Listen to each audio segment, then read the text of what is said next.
sepse jam rritur në këtë qytet, në Dimsen dhe Fijet e Barit. Është origjina, është patriotizmi, është bukuria, natyra, deti. Shkëlqim Selami emocionohet sa herë flet për Vlorën, ndër biznesmenët e parë të qytetit, politikan me kontribute dhe ish deputet i Vlorës, ai është shkëputur prej disa kohësh nga jeta aktive politike, publike, por jo nga qyteti i tij. Për këtë arsye vendosi të flasë për gjithçka dhe për zhvillimet e fundit në një intervistë të dhënë për televizionin 6+ nga Vlora. Selami thekson se Vlora ka ndryshuar shumë dhe se ka të gjitha mundësitë për të shndruar në një metropol të dytë, fal investimeve strategjike. Po, se unë e shikoj zhvillimin për ditë, nëse të tjerë nuk e kanë mundësi ta shikojnë për ditë nga lart, unë e shikoj për ditë. Kështu që ndryshimet janë të mëdha, janë galopante, nuk diskutohet, është si thua atributi i qeverisë Rama dhe i vizionit të tij, që ky qytet të kthehej vërtet në një metropol, me investime strategjike, siç është porti, aeroporti, bypassi, lungomarrja, porti peshkimit, porti që do bëhet porti jahtëve dhe porti i kontenierëve që do bëhet te petrolifera. Qyteti jon do jetë një qytet, do jetë nyje dhe do jetë ëndër për çdo banor që do jetojë këtu. Selami flet edhe për investimet strategjike në Zvërnec, një investim që sipas tij duhet të pritet me tapet të kuq, por biznesmeni i njohur thekson se rajoni ka shfaqur xhelozi ndaj këtij projekti. Jam bërë shumë xheloz të gjithë bashkë, sepse këtu bëhet fjalë që Vlora po gjithë Shqipëria do kthehet vërtet në një atraksion të veçantë për gjithë botën. Duke ardhur investime strategjike siç është ai investim që është çmenduri që ta mendosh, mos ta presësh atë investim me tapet kuq, e kupton, që çdo shtet i botës të ishte, që ti thuash do investoj 5 miliardë euro në një zonë caktuar, do të hapte gjithë portat. Dhe të njëjtën gjë duhet bëjmë ne, jo vetëm për atë, sepse ai investim, jo vetëm që është investim strategjik shumë i madh, por është edhe për të ardhur investitor të tjerë strategjik në të gjithë territorin e Shqipërisë, duke filluar nga Velipoja deri në Ksamil.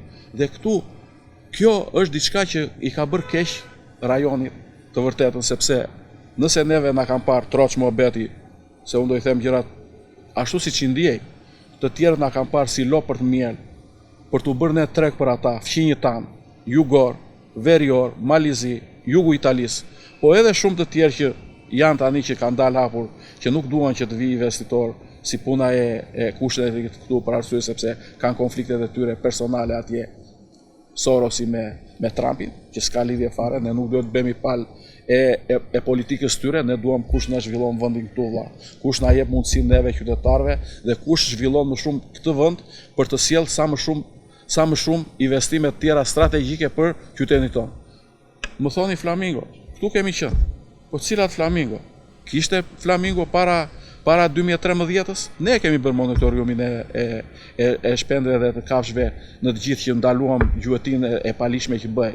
Dhe sot kemi që në çdo vend të Shqipërisë është rritur fauna pafundësisht dhe me kafshë dhe me të gjitha dhe patjetër dhe kjo këtu. Shkëlqim Selami komentoi edhe protestat e qytetarëve. Nuk jam kundër protestës si protest, po jam kundër protestës si protestë siç ka marrë zhvillimin. Unë nuk jam kundër protestave. Qytetarët të bëjnë protesta. Nuk e shikoj të arsyeshme të bëjnë qytetarët protestë për Flamingo ose për një investim. Kurse protesta nëse kanë gjëra të tjera, patjetër që qeveria është e kujdesshme, e keni parë që s'ka as incidente as gjë, por unë dua që këtë protestë ta kenë vërtet ata qytetarë që vërtet kërkojnë disa ndryshime. Por jo partitë e vogla dhe ato parti që nuk e provuan në zgjedhjet e fundit, që nuk prodhuan asgjë dhe mbushin fugona dhe vend në protestë atje për interesat e tyre personale. E kupton? Me protestës unë jam që të dalë një përfaqësi vërtet, një lëvizje vërtet qytetare, vërtet që mund të dojë dhe vetë qeveria mund të dojë një opozitë më të fortë, më kupton? Një opozitë reale. E kupton? Ata qytetarë që janë vërtet që mund të jetë një lëvizje qytetare vërtet, të bëjnë një parti të tyre, e kupton? Një mesazh Selami e ka edhe për institucionet dhe administratën. Çdo që të vi, që do të investojë në Shqipëri, të vi bujrum, ne duhet t'i bëjmë praktikat tona. Praktikat tona duhet të jenë sa më. Dhe këtu është një, përveç tjerave, është një, si thua, një nga pikat kryesore që kryeministri Rama duhet të bëjë, që administrata jonë jo vetëm për qytetarët këtu, po edhe për çdo njeri që vjen për i vetua, duhet t'ia bëj praktika sa më të lehtësuara. Të shikoj anë ligjore dhe t'i bëj sa më shumë që ata mos ketë burokracira. Një orën parë, sepse në këto pozicione pune që kanë vajtur, janë njerëz, janë qytetarë që kanë vajtur të përzgjedhur për t'u shërbyer qytetarëve. Kush nuk i shërben qytetarit, hapi krahun të iki nga puna. Dhe këtë duhet ta bëj kryeministri Rama. Ish deputeti Shkëlqim Selami ndalet tek aeroporti i Vlorës, si dhe përplasjet e fundit. Mua më vjen shumë keq, unë jam sot tani po më dëgjojnë gjithë, po më dëgjojnë dhe kryeministri e gjitha. Jam nga ideatorët për bërjen e aeroportit dhe që kam lobuar pafundësisht fuqishëm me kryeministrin për të bërë aeroporti, për të filluar negociatat, sepse aeroportit, ju e dini shumë mirë se si funksiononte. Aeroporti i Tiranës ishte një kontratë që nuk lejoheshin aeroportet në Shqipëri për 30, 50, 40 vjet. Dhe ne arritëm që të prishim atë kontratë në atë periudhë që unë kam qenë. Po me Ramën, po them ditë për ditë, javë për javë, zbet fjalë fare që ishte një nga temat kryesore ishte aeroporti, sepse nuk mund ta konceptojmë dot ne, unë si vlonjak, si biznesmen, një qytet kaq të madh, ta konceptojmë ne pa aeroport. Unë Pacollin e kam mik, e kam shumë mik. Keni komunikuar me Patjetër që kam komunikuar. në këto Po patjetër, po pardje,